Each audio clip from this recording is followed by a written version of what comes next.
La fenêtre de l'hôpital.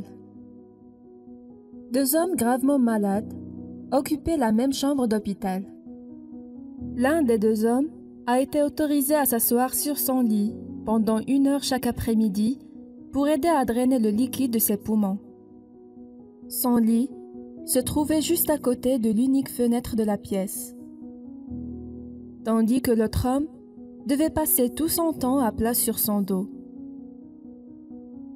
Les deux hommes ont parlé de leur épouse, de leur famille, de leur maison, de leurs emplois.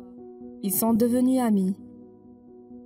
Chaque après-midi, quand l'homme près de la fenêtre pouvait s'asseoir, il passait son temps à décrire à son colocataire tout ce qu'il pouvait voir à l'extérieur de la fenêtre.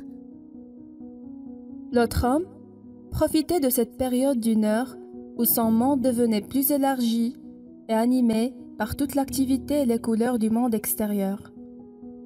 Cette fenêtre donnait sur un parc avec un très joli lac. Des canards et des cygnes flottaient sur l'eau pendant que les enfants jouaient avec leurs modèles réduits de bateaux et des jeunes amoureux marchaient bras dessus, bras dessous au milieu des fleurs multicolores. Une belle vue sur les toits de la ville était également visible.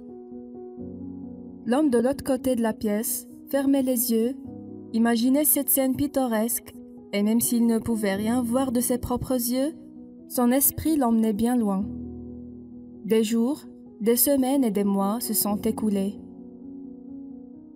Un matin, l'infirmière du jour est arrivée pour effectuer les soins quotidiens, mais elle a trouvé le corps de l'homme près de la fenêtre sans vie, mort paisiblement dans son sommeil.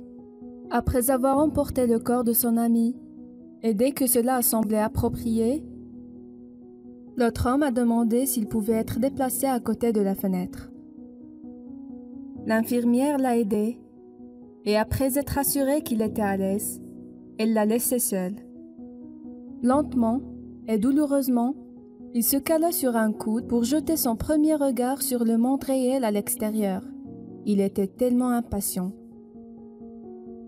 Mais malheureusement, il se retrouvait face à un mur blanc.